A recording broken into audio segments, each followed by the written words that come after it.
Today on CPTV, San Luis Obispo residents voiced their opinion this week on PG&E's proposed seismic testing. A drunk driver crashed on campus Halloween night. And the monarch butterflies are back at the Pismo Beach Butterfly Grove. Live from Studio 300 on Cal Poly's campus, I'm Joseph Corral. And I'm Kelly McDonald, and you're watching CPTV. The Cal State University System's voter drive competition finished on October 22nd, also the same day when voter registration closes. According to a Daily News article, CSU campuses made a goal of trying to register 10% of their student body. As of October 25th, the drive signed up 31,000 students to vote on Tuesday. SDSU and SF State are leading the drive. One of the goals is to educate voters about their impact on propositions. In an effort to increase student political activity in San Luis Obispo, Cal Poly held an on-campus mayoral forum in the UU on Tuesday. CPTV's Ariel Plavnik has a recap on the forum. ASI invited mayoral candidates Steve Barish, Donald Hedrick, and current Mayor Jan Marks to give students the rare opportunity of speaking directly with those who may run their city. Cal Poly students took this chance to ask the hard-hitting questions about what each candidate will do to improve the happiest city on earth. Marks spoke with pride about her time in office. During the past 2 years as mayor, I have successfully led the city through the worst recession since the Great Depression. However, 2 years have passed and we are turning the city around and putting ourselves on the path to fiscal sustainability. While Barish lobbied for change. The city must face its complex problems. They're both financial, they're both social, and they're both moral issues that really need to be addressed in this town. And this campus could be a seedbed for focusing in on these complex issues.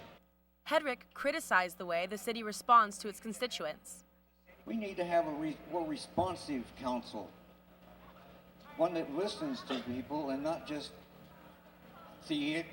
doing the theater of listening. Although the candidates differ in their goals, they are in agreement about one thing. Cal Poly students must vote and make their voices heard. Students expressed their views after the forum by talking to the candidates individually about more thoughts and concerns. The forum gave students an avenue to get involved, express their opinion, and access the tools to make a positive impact in their city. CPTV, Ariel Plavnik. Be sure to either vote at the polls on November 6th or send in your absentee ballot as soon as possible. Of the many propositions on the November ballot, Proposition 31 changes the way California controls the state budget. According to the California Attorney General, Prop 31 establishes a 2-year state budget cycle. It also prohibits the state legislature from creating expenses of more than $25 million. In order to do that, they would have to offset revenues by cutting from other programs. If passed, local governments would receive funding from the state. Cal Poly students could be affected by Prop 31 because it changes the way our state would budget for education. Proposition 32 limits the ability of some organizations to raise and donate money to political campaigns. According to the California Attorney General, the proposition restricts unions and corporations from contributing directly or indirectly to political campaigns.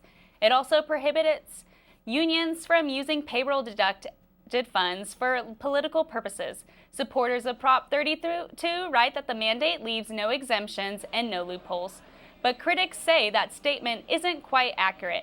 Unions, corporations, and individuals will still be able to donate to super PACs and political campaigns through 501c4 organizations, which are not required to disclose donors to the public. A man was arrested for drunk driving Halloween night after crashing a stolen vehicle. The man was also driving without a license. As you can see by the photos, the driver crashed on the side of the road, near the UU on the corner of Grand Avenue and South Perimeter Road.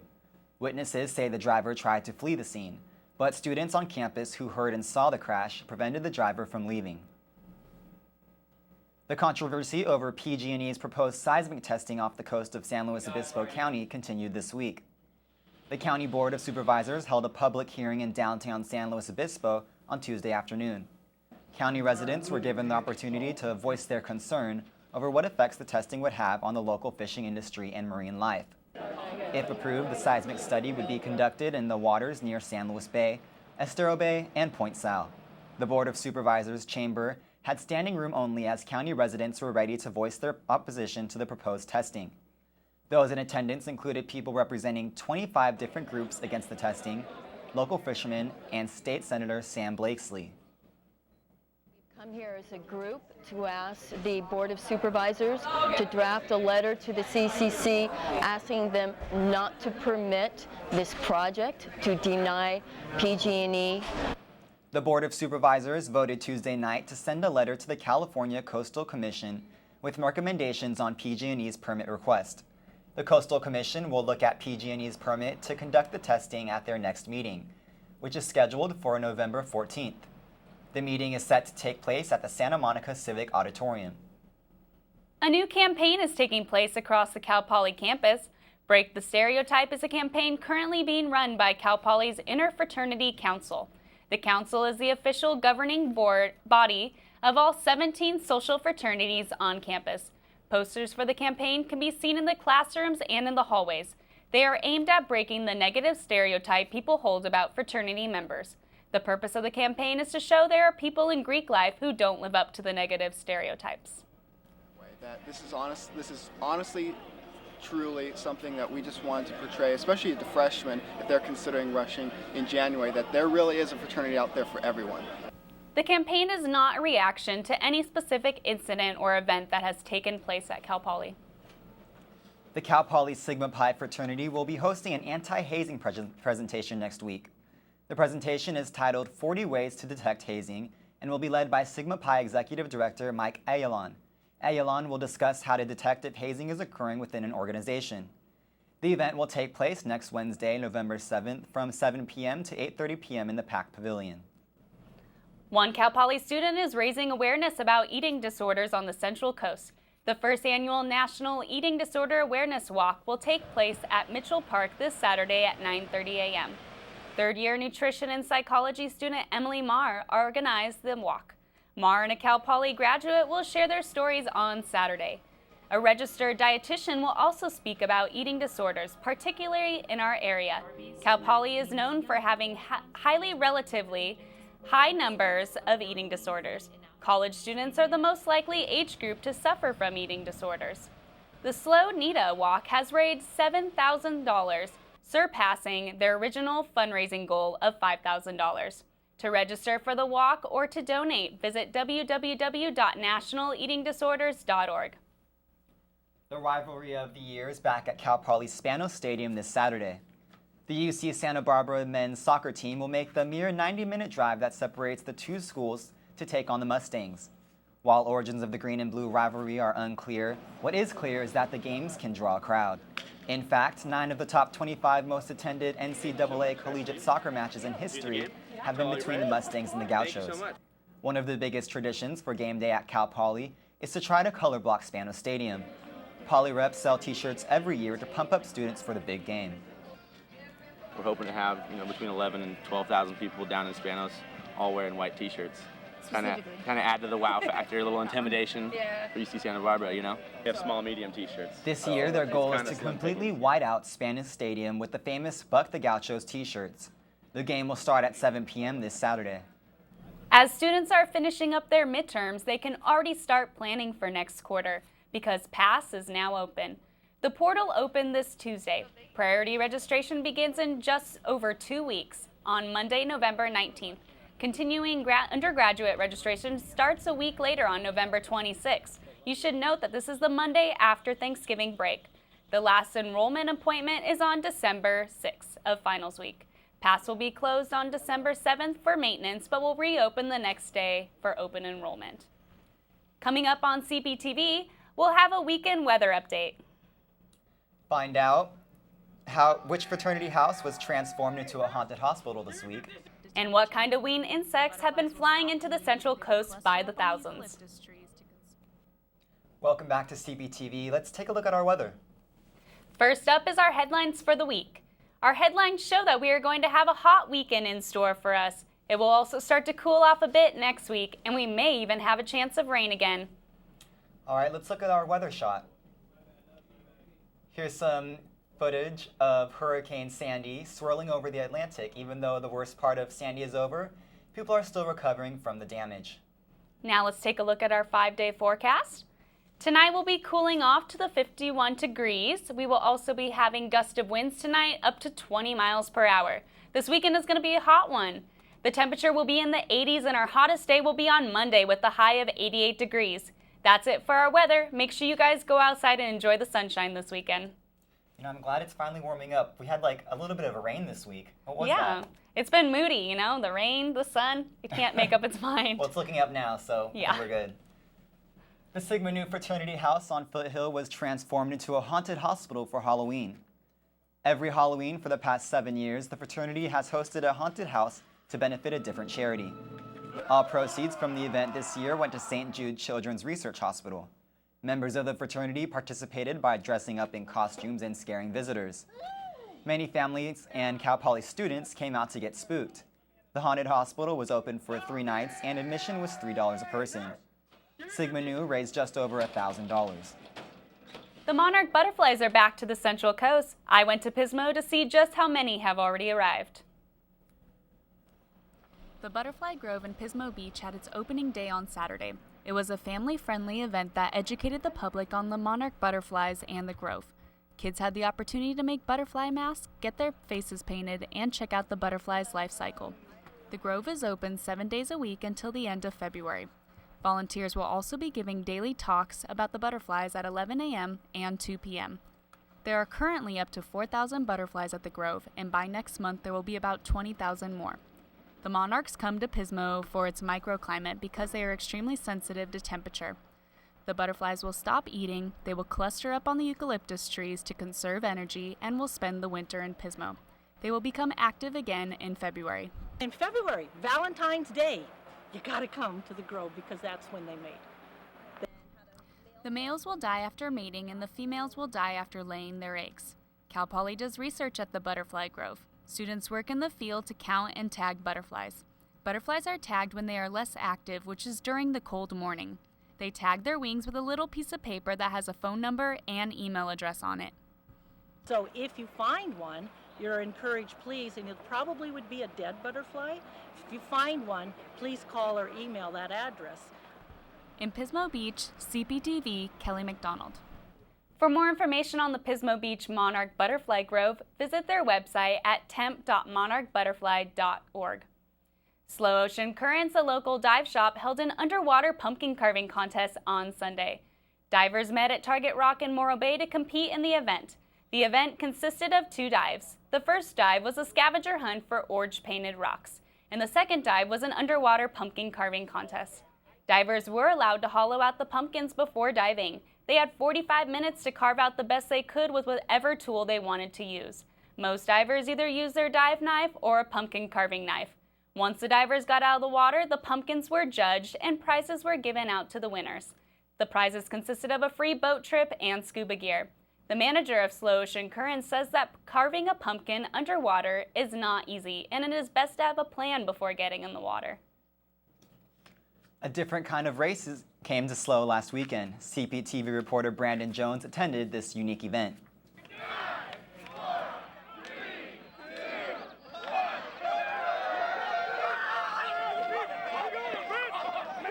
Mud Mash isn't your everyday 5K. It's got mud pits, barbarians, and beer. Participants aren't necessarily dressed in the latest athletic apparel, and sobriety isn't a requirement. But what Mud Mash lacks in propriety, it makes up in fun. Runners stay with their teams and slog through the various obstacles. The course winds around Laguna Lake and takes a brief detour up the surrounding hills. After the race, runners are treated to a range of snacks and, for 21-year-olds, an ice-cold beer. The participants seem to enjoy the relaxed atmosphere, and there is an obvious penchant for themed costumes. It's more fun. Like, you can be silly and all dress up. And then I don't think you feel the pressure. You know, like it's hardcore, but like not hardcore in a way where you're like intimidated. The Mud Mash is organized by All Out Events, a company based out of Santa Margarita. In addition to this event, the company organizes several adventure races and obstacle courses in San Luis Obispo County. All Out Events is for profit, but every race also helps support the Special Olympics and other community organizations. So proceeds go to the San Luis Obispo County Bicycle Coalition to build bike paths throughout the county. So it's kind of a neat way to have some like real concrete give back. So when you're on that path, you're like, that Mud Mash did it. While the Mud Mash won't be held until next October, All Out Events is hosting their Dawn to Dusk adventure race in May. Brandon Jones, CPTV.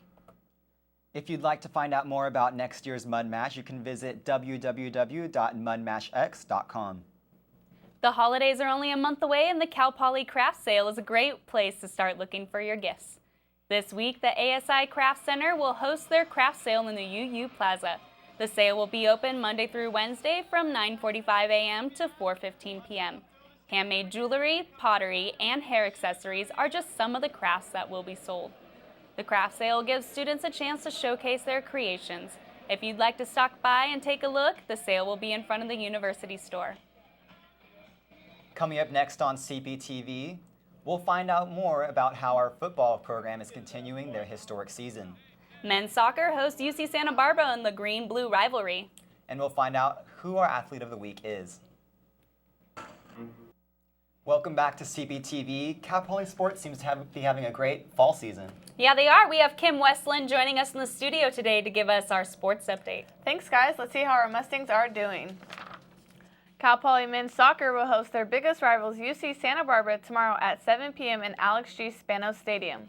If the Mustangs win, they will have swept the Gauchos in the season for the first time since 1997.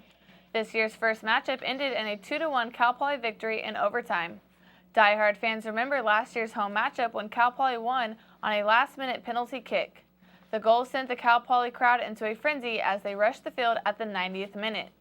The Mustangs have an 11-22-3 record against the Gauchos since they started playing each other in 1994. The last 6 matchups between the rivals have been sold out. Cal Poly's cross-country teams made history this past weekend. The men's and women's teams both won the Big West Championship Tournament last Saturday at UC Riverside. Freshman Laura Hollander set a new 6K course record to continue her undefeated season. Hollander was named the USA Track and Field Athlete of the Week. The Mustangs also claimed 5 of the 6 awards handed out by the Big West Conference. These awards included Men's and Women's Athlete of the Year, Freshman of the Year, and Men's and Women's Coach of the Year. The team's next race will be November 9th in Seattle, Washington for the NCAA Regionals. Cal Poly women's soccer season came to an end last night. The Mustangs dropped their first game of the Big West Conference Tournament to Cal State Northridge 1-0, eliminating them from the tournament. The women's soccer program had an impressive season, though, with a 6-1-2 conference record. 4 Mustangs were named to all conference teams as well. Cal Poly senior Cece Kabinski was named to the first team and named Midfielder of the Year. Freshman Elise Krieghoff was also named to the first team and was named Freshman of the Year after leading the conference in goals. Freshman Sarah Epps and senior Shandon Rovetta were named to the all-conference second team. Cal Poly men's football is looking to get back on track this weekend following their first loss of the season last Saturday at Sacramento State. The Mustangs lost 35-29. Mustangs senior slotback Deontay Williams and sophomore linebacker Nick DeZumbar were honored by College Football Performance Awards for their play. Williams rushed for over 100 yards for the 7th time this season, while DeZumbar recovered 2 fumbles in the first quarter. DeZumbar also led the Mustangs with 11 tackles. The Mustangs travel this week to Eastern Washington for a crucial game this Saturday with tip-off at 1:35 p.m. The game will be broadcasted live on ESPN Radio Station 1280 AM. This week's Athlete of the Week is junior cross-country runner Chris Frias. Frias took first place in this past weekend's Big West Championship Tournament. Frias covered the 8,000-meter UC Riverside agriculture course in a time of 24 minutes and 10 seconds. Led by Frias, the Cal Poly men dominated the Big West Championship race by placing all 5 runners in the top 10. It feels great. I mean, as a team, we ran really well, and we just came out strong and put it all together at conference, and it was a lot of fun. It was the conference cross-country meet held in Riverside. It was an 8K, and I won in 24:10. Frias will race next Friday in the NCAA Regionals, hoping for a qualifying spot for the NCAA Championships in Louisville, Kentucky, November 17th. And that's it for your sports update. All right, thank you, Kim. Well, the soccer game on Saturday looks like it's going to be a lot of fun. Yeah, I went last year and the stadium was packed. Coming up next, welcome back to CPTV. David Aguilar joins us in the studio to bring you this week's Pollywood Minute. All right, what shows are going on this week? We had a sports rally and a couple of cultural shows here on campus, so let's kick it off. Pollywood Minute. All right, so Cal Poly drummed up excitement for the UCSB men's soccer game with a pep rally during U Hour on Thursday. The men's soccer team was on site talking to the crowd and even offering a chance to take a shot at their goalie. The Cal Poly dance team and stunt team were on hand to rally the Mustang fans for this Saturday's game. The Mustang Manglers were selling t-shirts for students to show their Mustang pride. The soccer team was also handing out their own t-shirts and even shared a team chant. Cal Poly students can have a cheap laugh with 3 comedians later tonight in the University Union.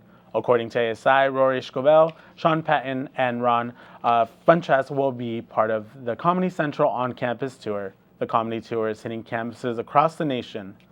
The show on campus tonight is one of the final stops of the tour. The event will take place tonight at 9 to 11 p.m. at Chumash Auditorium. The event is free for Cal Poly students with their Poly ID. The Multicultural Center hosted a celebration called Dia de los Muertos, or Day of the Dead, on Thursday. The celebration is a traditional Mexican holiday where those who passed are remembered. Altars and decorated with remembrance of the dead, including pictures and their favorite foods. Several cultural clubs and fraternities set up altars at the event and participated in a contest for the best one. The event also featured face painting, craft making, and live music. Students were treated to Mexican-style hot chocolate and sweetbread. Dia de los Muertos was the last event in the MCC's Latino Heritage Month festivities. Because when we get out into the working world and we are faced with those situations where we have to interact with people who might not look with us and are different from us, and having these sort of intimate situations where you're celebrating with them sort of helps us do that. During the month of November, the MCC will now highlight and raise awareness of Native American heritage. That does it for your Polywood Minute for this week. Be sure to join us next week for more news on Cal Poly and San Luis Obispo entertainment. I think it's great that so many other ethnicities were joining for the celebration of Dia de los Muertos. Yeah, that is great, and also the decorations were beautiful. Yeah, it was definitely some great atmosphere at that event this past week, so definitely good to see a lot of students out there and supporting other diversity on campus. And cultures. Yeah, it's great. Totally. All right, and that's it for this week's show. Be sure to tune in next week to CPTV. You can find our broadcast on Charter Channel 19 and on Campus Channel 2. You can also find our broadcasts on our new website, www.mustangdaily.net/CPTV.